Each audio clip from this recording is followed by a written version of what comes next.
যে সকল বান্দা অধিক পরিমাণে দান সদকা করে, আল্লাহ রাসূল সাল্লাল্লাহু আলাইহি ওয়াসাল্লাম ওই সকল বান্দাদেরকে 5টি মহা সুসংবাদ দিয়েছেন।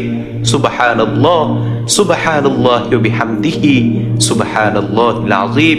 সেই 5টি সুসংবাদের মধ্যে নম্বর 1 হচ্ছে, যারা অধিক পরিমাণে দান সদকা করে ওই সকল বান্দাদেরকে আল্লাহ রাব্বুল আলামিন কাল কিয়ামতের কঠিন সময়ে তার আরশের নিচে ছায়া দান করবেন, যে সময়ে তার আরশের ছায়া ছাড়া কোনো ছায়া থাকবে না। সুবহানাল্লাহ, সুবহানাল্লাহি ওয়া বিহামদিহি, সুবহানাল্লাহিল আযীম। এ সম্পর্কে সহিহ বুখারীর 1423 নম্বর হাদিস আল্লাহ রাসূল সাল্লাল্লাহু আলাইহি ওয়াসাল্লাম ইরশাদ করেন, ওয়ারাজুলুন তাসাদ্দাকা বিসাদাকাতিন আখফাহা হাত্তা লা তা'লামা শিমালুহু মা তুনফিকু ইয়ামিনুহু। যে ব্যক্তি এমন ভাবে দান সদকা করে যে তার ডান হাত দান করলে বাম হাত জানে না, এমন ব্যক্তিকে আল্লাহ রাব্বুল আলামিন কাল কিয়ামতের কঠিন দিবসে তার আরশের নিচে ছায়া দান করবেন। সুবহানাল্লাহ, সুবহানাল্লাহি ওয়া বিহামদিহি, সুবহানাল্লাহিল আযীম। নম্বর 2 হচ্ছে, যে ব্যক্তি অধিক পরিমাণে দান সদকা করে আল্লাহ রাব্বুল আলামিন ওই ব্যক্তিকে ভয়ঙ্কর মৃত্যুর হাত থেকে হেফাজত করে, অপমৃত্যুর হাত থেকে তাকে রক্ষা করে। সুবহানাল্লাহ, সুবহানাল্লাহি ওয়া বিহামদিহি, সুবহানাল্লাহিল আযীম। এ সম্পর্কে জামিআ তিরমিজির 664 নম্বর হাদিস আল্লাহ রাসূল সাল্লাল্লাহু আলাইহি ওয়াসাল্লাম বলেন, ইন্নাস সাদাকাতা লা তুদফিউ গাদাবার রাব্বি ওয়া তাদফাউ মিতাতাস সুই। নিশ্চয় দান সদকা করা আল্লাহ তাবারক ওয়া তাআলার অসন্তুষ্টিকে কমিয়ে দেয় এবং ভয়ঙ্কর অপমানজনক মৃত্যুর হাত থেকে রক্ষা করে। সুবহানাল্লাহ, সুবহানাল্লাহি ওয়া বিহামদিহি, সুবহানাল্লাহিল আযীম। নম্বর 3 হচ্ছে, যে ব্যক্তি বেশি বেশি দান সদকা করে আল্লাহ রাব্বুল আলামিন তার ধন সম্পদের মধ্যে বরকত দান করে।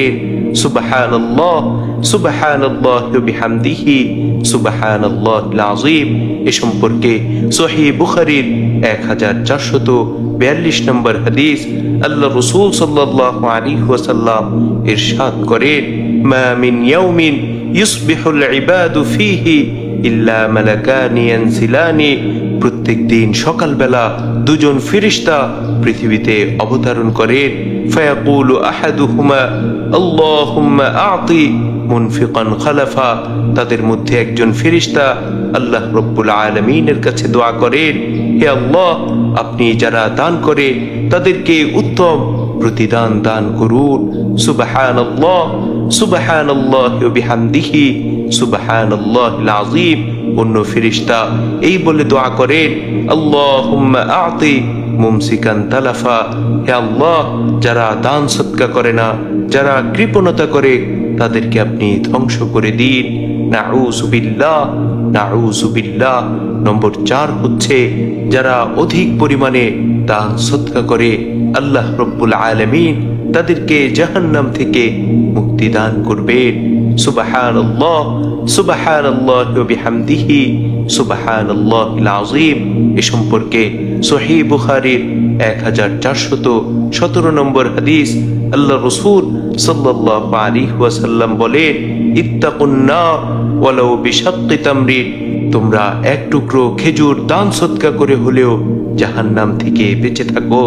অর্থাৎ যারা অধিক পরিমাণে দান সদকা করবে আল্লাহ রাব্বুল আলামিন তাদেরকে জাহান্নাম থেকে হেফাজত করবে। সুবহানাল্লাহ, সুবহানাল্লাহি ওয়া বিহামদিহি, সুবহানাল্লাহিল আযীম। নম্বর 5 হচ্ছে, যে ব্যক্তি বেশি বেশি দান সদকা করে ওই ব্যক্তির মৃত্যুর পরেও তার আমলনামার মধ্যে সওয়াব লিপিবদ্ধ হতে থাকে। সুবহানাল্লাহ, সুবহানাল্লাহি ওয়া বিহামদিহি, সুবহানাল্লাহিল আযীম। এ সম্পর্কে আল্লাহ রাসূল সাল্লাল্লাহু আলাইহি ওয়াসাল্লাম ইরশাদ করেন, ইযা মাতাল ইনসান ইনকাতা আমালুহু ইল্লা মিন সালাসাতিন।